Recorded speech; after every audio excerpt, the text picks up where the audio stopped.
अस्सलाम वालेकुम नाजरीन। आज मिडल ईस्ट से जो तस्वीरें सामने आ रही हैं वो सिर्फ धमाकों की नहीं है बल्कि पूरी खाड़ी की इकोनॉमी, तेल बिजली के सिस्टम पर सबसे बड़े हमले की तस्वीरें हैं। जहां बात होगी बहरीन में बाप्सो के तेल टैंकों पर हमला, आसमान में आग का गोला। वहीं बात होगी सितरा की सबसे बड़ी ऑयल रिफाइनरी मिसाइलों की जद में आई। वहीं बात होगी कुवैत का बड़ा थर्मल पावर प्लांट जल उठा है। वहीं बात होगी सैटेलाइट तस्वीरों में कुवैत के कई तेल और गैस ठिकानों पर जबरदस्त आग भड़क उठी है। दोस्तों, अब जंग सिर्फ फौजों के बीच नहीं रही है, अब जंग टैंक, रिफाइनरी, बिजली घर और पूरी खाड़ी की सांसों तक पहुंच चुकी है, जिसकी तमाम तस्वीरें लोगों के सामने हैं। जहां सबसे पहले आप इस वीडियो पर नजर डालिए। बहरीन में बाप्सो के तेल टैंकों पर अब तक का सबसे बड़ा वार ईरान की तरफ से किया गया है। दोस्तों, सबसे पहले बात बहरीन की, जहां से जो वीडियो सामने आई है उनमें रात के अंधेरे में अचानक एक जबरदस्त धमाका होता दिखाई देता है। फिर कुछ ही लम्हों में आसमान में आग का एक बड़ा गोला उठता है और उसके बाद तेल के टैंक धू धू करके जल उठते हैं। बताया यह जा रहा है कि हमला बाप्सो के ऑयल स्टोरेज टैंकों पर हुआ। यह वही जगह है जहां बहरीन अपने बड़े पैमाने पर तेल को जमा करता है। सामने आई फुटेज में साफ दिखाई दे रहा है कि एक बड़ा टैंक आग की लपटों में गिर गया। काला धुआं कई किलोमीटर दूर तक जलता हुआ दिखाई देता है। पूरे इलाके में इस वक्त दहशत फैल चुकी है।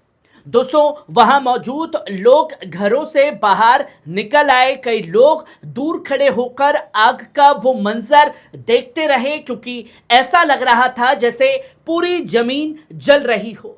इमरजेंसी टीमें और फायर ब्रिगेड मौके पर पहुंची और कई घंटों तक आग बुझाने की कोशिश लगातार जारी रही।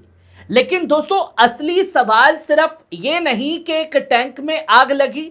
असली सवाल ये है कि अगर खाड़ी के तेल टैंक अब सुरक्षित नहीं तो फिर कौन सुरक्षित है, और इनको बचाने वाला सुपर पावर अमेरिका कहां है? वहीं आप ये दूसरा वीडियो देखिए। सितरा की सबसे बड़ी रिफाइनरी पर भी मिसाइलों का हमला हुआ है। दोस्तों, इनके कुछ ही देर बाद बहरीन के सितरा इलाके से दूसरी और उससे भी बड़ी खबर सामने आई। बताया यह जा रहा है कि बाप्सो की सबसे बड़ी ऑयल रिफाइनरी को भी निशाना बनाया गया। पहले तेल टैंक, फिर सीधा रिफाइनरी पर हमला। दोस्तों, ये कोई छोटी रिफाइनरी नहीं है, यही वो जगह है जहां कच्चे तेल को तैयार किया जाता है। यही बहरीन की सबसे बड़ी तेल तंसीबात में से एक है। लेकिन वे अब वहां आग, धुआं और तबाही की तस्वीरें नजर आ रही हैं। वीडियो में देखा जा सकता है कि पहले एक धमाका होता है, फिर रिफाइनरी के अंदर आग से ऊंची ऊंची लपटें उठने लगती हैं। पूरा आसमान काले धुएं से भर जाता है। आसपास के लोग भागने लगते हैं। कुछ जगहों पर शीशे टूट गए, कुछ इलाकों में लोगों को बाहर निकालना पड़ा है। दोस्तों, हालत इतने खराब हो गए हैं कि बाप्सो को अपने कई ऑपरेशन रोकने पड़े हैं। फोर्स मेज्योर लागू कर दिया गया है, यानी कंपनी ने मान लिया है कि हालात अब उनके काबू से बाहर होते जा रहे हैं। दोस्तों, यह सिर्फ बहरीन की रिफाइनरी पर हमला नहीं है, यह पूरी खाड़ी को पैगाम है कि अब जंग तेल की नसों तक पहुंच चुकी है, जो तस्वीर दुनिया के सामने है। वहीं आप ये तीसरा वीडियो देखिए। कुवैत का बिजली घर भी जल उठा है। दोस्तों, लगातार ईरान के इंफ्रास्ट्रक्चर पर हमला हो रहा है।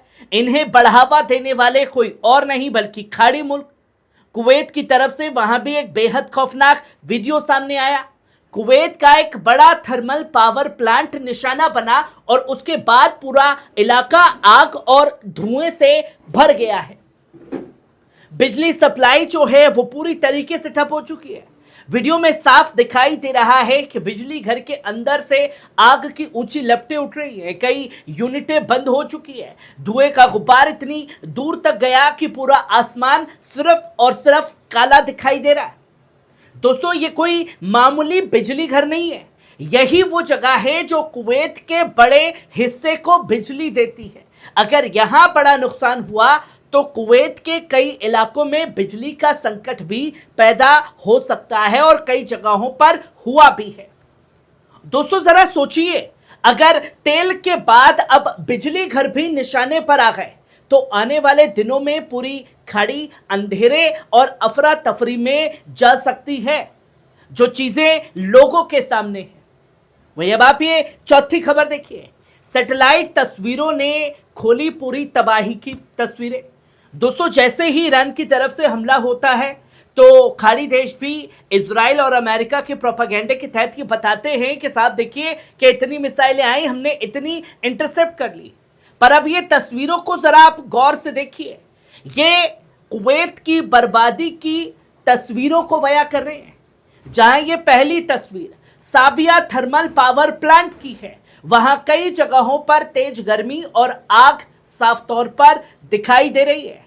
वहीं दूसरी तस्वीर दुनिया के सबसे बड़े तेल मैदानों में से एक बुरगान ऑयल फील्ड की है। यहां गैदरिंग सेंटर नंबर 7 यानी GC7 के करीब आग लगी हुई दिखाई दे रही है। GC7 वो जगह है जहां कई तेल के कुएं जमा है जिसमें पेट्रोल रखे हुए हैं।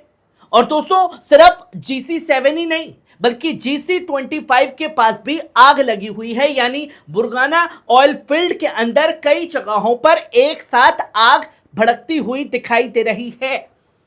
नाज़रीन इसके अलावा सबरिया ऑयल फील्ड में मौजूद जुरासिक प्रोडक्शन फैसिलिटीज JPF1 और JPF4 में भी आग की खबरें हैं। ये वो जगह है जहां गहराई से तेल और गैस निकलती है। यानी अब सिर्फ एक प्लांट नहीं बल्कि सिर्फ एक रिफाइनरी नहीं बल्कि पूरी खाड़ी का तेल और बिजली का नेटवर्क ईरानी हमलों की जद में आ चुका है। जो तस्वीरें दुनिया के सामने हैं, आखिरकार इन हमलों का मतलब क्या है, क्या मकसद है ईरान का इन हमलों को लेकर के। दोस्तों अब सवाल सिर्फ बहरीन या कुवैत तक नहीं रह गया है। अब सवाल यह है कि अगर खाड़ी के तेल के टैंक, रिफाइनरियां, बिजली घर और तेल के मैदान में एक एक करके जलने लगे तो पूरी दुनिया पर इसका असर पड़ सकता है, जिसकी तस्वीरें लोगों के सामने हैं। तेल की कीमतें बढ़ेंगी, पेट्रोल महंगा होगा, बिजली का संकट ज्यादा बढ़ेगा और मिडिल ईस्ट की जंग अब सिर्फ एक जंग नहीं रहेगी बल्कि दुनिया की इकोनॉमी को हिला देने वाला तूफान बन जाएगा। जो चीजें एक एक करके लोगों के सामने आ रही है। दोस्तों आज बहरीन में आग लगी है, कुवैत में धुआं उठ रहा है, लेकिन अगर हालत ऐसे ही रहे तो कल पूरी खाड़ी जलती हुई दिखाई दे सकती है। और इसके जलने का कारण न सिर्फ ईरान है बल्कि इसका कारण है डोनाल्ड ट्रंप, जिसने खाड़ी देशों ने अपने बेसिस दिए, अपनी जगह दी और इसलिए दी कि वो उसकी हिफाजत करेगा। पर आज आलम दोस्तों ये है, ना इजराइल खुद की रक्षा कर पा रहा है, ना अमेरिका अपने बेसिस को बचा पा रहा है। और जो बेसिस बनाए गए थे खाड़ी देशों में कि हम तुम्हारी रक्षा करेंगे, न वो उन देशों की रक्षा कर पा रहा है। और ईरान जब चाह रहा है, जहां चाह रहा है वहां अपनी मिसाइलें गिरा रहा है। खबर कैसी लगी कमेंट बॉक्स में आकर के अपनी राय जरूर दीजिएगा। शुक्रिया।